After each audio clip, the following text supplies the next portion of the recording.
I brought up an idea that I had farmed out to all of the brand managers and the senior VPs on how to better actualize our specialists. We were working in the distribution business for fine wine, and these specialists took the fine wine to an even higher level, and also sake special areas like the Oregon wine industry, since we were in Oregon. There was California luxury, there was champagne, and there was the whole Italian portfolio, which had a specialist that had been on board for over a decade. So I asked the group of senior leaders if they had gotten my flyer for the holidays, and they all are looking at their laptops, right? They're all looking down, looking at their laptops, and one of them kind of sneaks a glance to the other one, and they start laughing, and somebody else gets the snicker, and they're all, there are these snickers going around the room. I'm the only woman in this group of men. And what happens next is the one fellow says, "Oh, Sarah, did you mean the Christmas balls?" And now everyone's laughing. I had taken a Christmas tree, and for each one of the ornaments, I had inserted the face of the specialist with their phone number and their email. Because one of the things the senior VPs had complained about is, we don't know these guys. We don't know what they're doing. We don't know why we're spending this much money. And I encouraged them to create relationships with them so that they would, A, know exactly what they were doing from their conversation, and also have a way to reach them for any questions or needs that they would have. So instead, it became a joke about Christmas balls. It had sexual innuendo, and no one was being serious. So I had a choice. Well, I had a lot of choices. The choice I took was to not explode and have my anger there, to not go along and self-deprecate. I stood up and left the boardroom. I walked however many 20, 30 feet down to my office, and I clicked on the espresso machine. I made myself an espresso, and as I sat there sipping this beautiful espresso and thinking, and I'm looking out on the parking lot, and I'm seeing the cars of the many members of my team, especially the women members of my team. Because this particular incident was not the first, it was the first of many. And I had reached kind of an inner breaking point of, is this really where I want to be? And this particular incident just triggered me. I was completely and utterly triggered.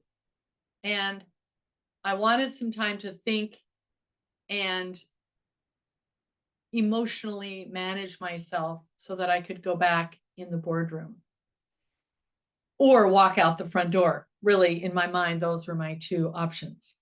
And as I looked at the cars, as I saw the women that I love and had mentored and were really knocking it out of the park as far as performance and leadership, I said, no, I cannot leave. I cannot in good conscience walk out the door. So that means I need to go back in there and recontextualize what just happened and why it did not work for me. So I took a couple, 2, 3 deep breaths and walked into the boardroom, and I stayed standing up so that I could be brave enough to say what I wanted to say. But I looked at each one of the senior leaders, and I pointed out the ones especially that had daughters. And I said, I really, truly hope that when they are in my position, they do not have to deal with this kind of crap.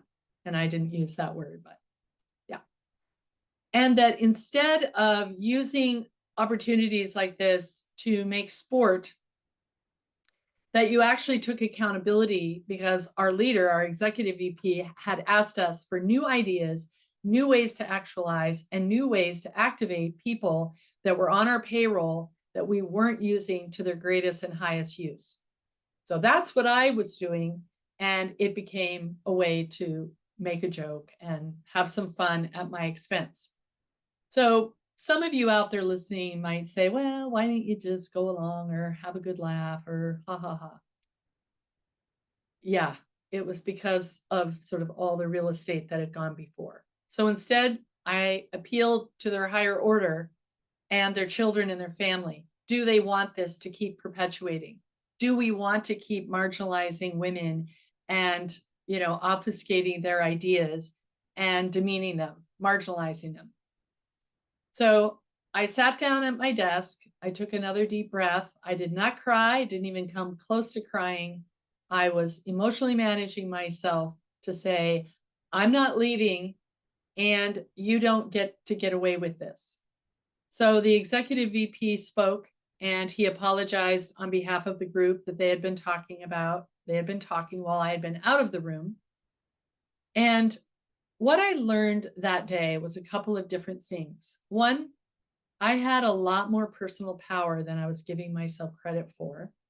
Two, having a coach and being able to emotionally manage, get myself regrouped, and go back into the frying pan was really, really important.